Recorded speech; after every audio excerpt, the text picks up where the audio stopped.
Hello everyone, welcome back to Anubha study facts. आज हम बात कर रहे हैं जिब्रेलिक एसिड के बारे में।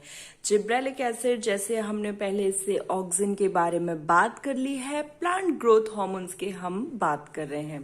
प्लांट ग्रोथ हार्मोन से कभी ना कभी किसी न किसी एग्जाम में क्वेश्चन पूछा गया है। ये बहुत ही इंपॉर्टेंट टॉपिक है। वर्ग 2 की हम लोग जो प्रिपरेशन कर रहे हैं, इसमें साइंस से रिलेटेड जो भी क्वेश्चंस आएंगे या जिनके भी आने की संभावना है, हम उनको वन लाइनर फॉर्म में डिस्कस कर रहे हैं। तो चलिए फिर आज का सेशन हम शुरू करते हैं।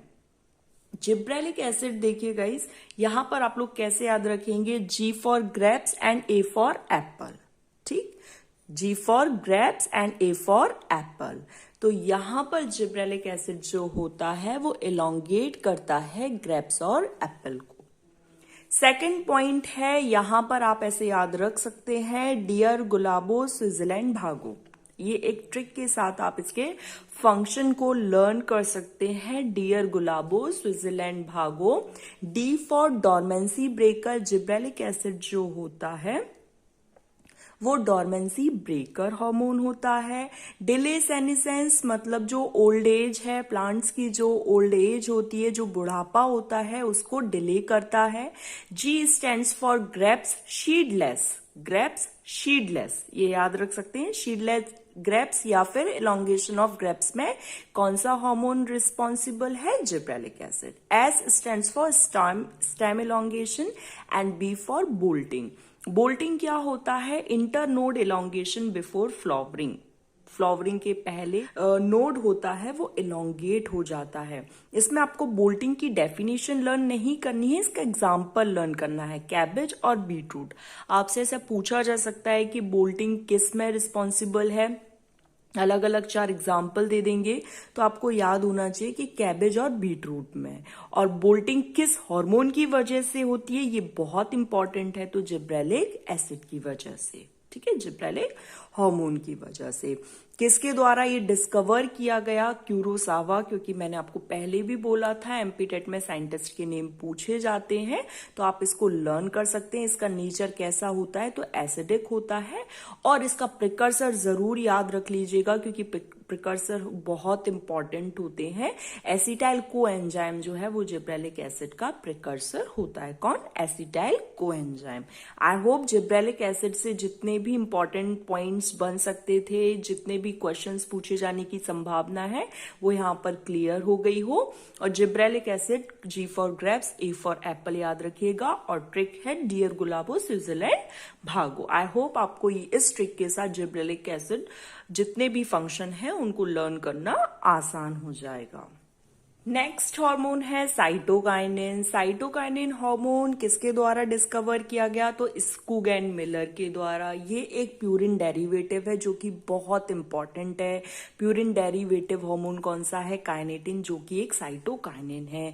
जियाटिन क्या है? नेचुरल साइटोकाइनिन है। जियाटिन फर्स्ट टाइम के कहां से डिस्कवर हुआ था? तो जियामेज, मक्का मेज से। कहां से? साइटोकाइनिन, जियाटिन एक साइटोकाइनिन है जो कि फर्स्ट टाइम एक्सट्रैक्ट कहां से हुआ था? जियामेज मेज से। नेक्स्ट है, ये सेल डिवीजन में रिस्पॉन्सिबल है। C for cytokinin, C for cell division, C for cytokinin, C for cell division. C cytokinin cell division के लिए रिस्पॉन्सिबल है। क्लोरोफिल प्रिजर्वेशन में हेल्प करता है, मतलब ये सेनेसेंस को डिले करता है।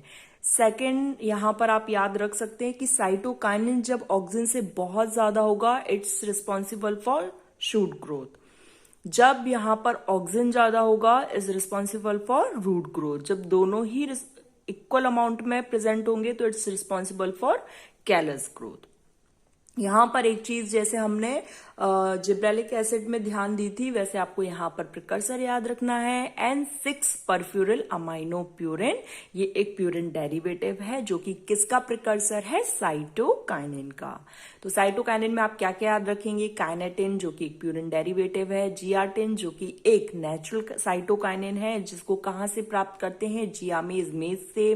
सेल डिवीजन के लिए साइटोकाइनिन रेस्पॉन्सिबल होता है। और N6 परफ्यूरिल अमाइनो प्यूरिन जो है वो इसका प्रिकर्सर है।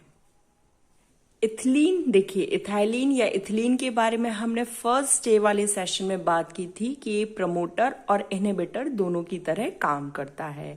इसके फंक्शन को लर्न कर सकते हैं आप डियर बेस्ट फ्रेंड से। D stands for dormancy breaker, ये डॉर्मेंसी ब्रेकर के रूप में काम करता है।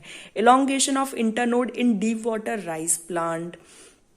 ए एब्सेशन, जो कि हमने ऑक्सीजन में पढ़ा था। Prevent young part of the plant. R for root growth. B for buoyancy. F for flowering in pineapple and mango. This is most important fact कि पाइनएप्पल और मैंगो में फ्लावरिंग के लिए कौन रिस्पॉन्सिबल है, तो कौन है, इथिलीन। ये आपको बहुत अच्छे से लर्न करना है। And sex determination in Cucurbita family. Ethylene is responsible for flowering in pineapple and mango and sex determination in cucurbita family. Ethylene is one of the most widely used plant growth regulator in agriculture. अगर सबसे ज्यादा plant growth regulator को use होता है agriculture में तो वो कौन सा है, ethylene. And methionine is the precursor of the ethylene. ये बहुत इंपॉर्टेंट है, प्रिकर्सर आपको लर्न करने होंगे। एब्सिसिक एसिड, एब्सिसिक एसिड ये एक एंटी जिब्रेलिक एसिड होता है, डॉर्मेन या इनहिबिन के काम आता है, मतलब ये डॉर्मेंसी को बढ़ावा देता है। अब यहाँ पर हम इसके जो फंक्शन है उसको लर्न करेंगे। माँ दुबई से आई। एम फॉर मेटाबॉलिज्म इनहिबिटर, मतलब मेटाबॉलिक एक्टिविटीज को इनहिबिट करता है। A for abscission. D for dormancy promoter. S for stomatal closure, stomata बंद होने में कौन सा हार्मोन रिस्पॉन्सिबल होता है, ये बहुत इंपॉर्टेंट है। तो abscisic acid. I stand for inhibition of germination, germination को रोकने का काम करता है। Chlorophyll convert into carotenoid, carotenoid में कन्वर्ट होगा और जो कैरोटीनॉइड है वो एबीए को बनाएगा और जिससे लीफ फॉल होगी। ठीक है, फिर है कैरोटीनॉइड इज द प्रिकर्सर। ये प्रिकर्सर आपको सभी के लर्न करने हैं, स्टोमेटल क्लोजर में हेल्प करता है, ये बहुत इंपॉर्टेंट है। तो गाइज यहाँ पर प्लांट ग्रोथ रेगुलेटर्स या जो हार्मोन्स थे वो यहाँ पर सेशन कंप्लीट हुआ। आई होप आपको ये सेशन पसंद आया हो। पसंद आया हो तो लाइक शेयर कर सकते हैं। इसका फर्स्ट सेशन चैनल पर अपलोडेड है, अभी तक नहीं देखा है तो देख लीजिए। नेक्स्ट वीडियो में नेक्स्ट टॉपिक के साथ मिलेंगे। Thanks for watching this video.